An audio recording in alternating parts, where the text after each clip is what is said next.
bandi ai. Ok. Biso ba mama ya kombola bopeto. Toye awa kotala mama na biso mami Mokango. Donc visionnaire ya kombola bopeto. Tomemeli epe bouquet de fleurs oyo. Bana batindelaki ya parti ya Congo. Bouquet de fleurs oyo ekatisi bibale. Ewuti musika. Yango wana dokola na bolingo mami azolakisa na bana na nzela kombola bopeto na kombola bopeto Kinshasa. Fleur ya mami yango oyo toprometaki tokaya kopesa ye ekutami mpe mama boti topesi fleur na ya mwana na ya kombola bopeto yango oyo kombola bopeto Kinshasa mama bibi bana fleur yango oyo topesi pa mama mami yango wana.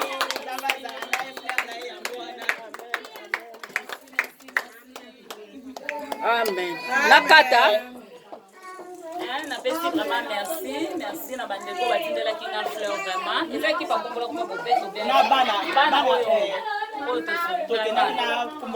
tokandaki visite bana tina représentaki kuna donc en tout cas topesi bino merci mingi nasepeli fleur botindaki yango oyo ekomi na maboko na nga nzambe apambola bino on est toujours ensemble aussi longtemps nzambe anoprete biso vie na mokia na kopesa biso donc tobana toujours kokanisa bino vraiment kopambolama na kombo na Yesu Kristo.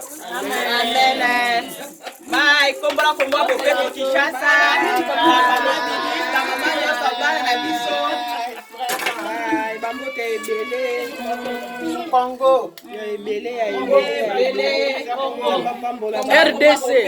Eloko makasi. Eloko makasi. Merci beaucoup. Merci beaucoup. Allez, comment bénir yo maman, bénir Menan. Hein?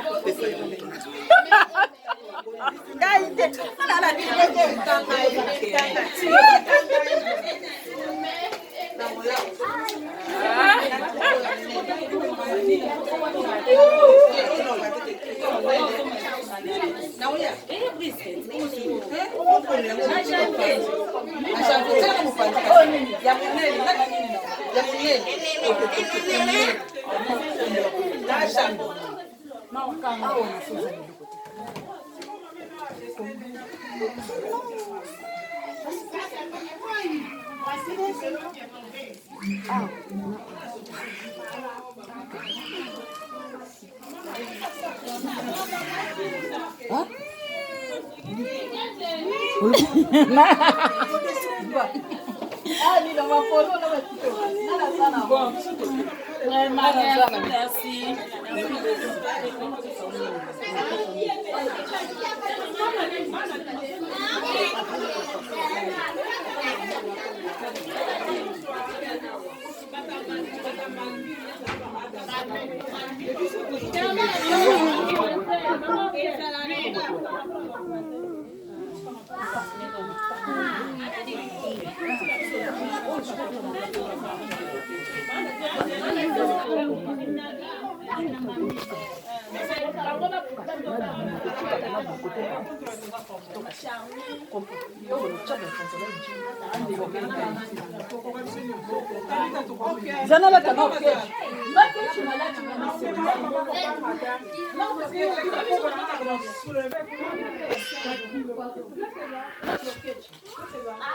Bye bye.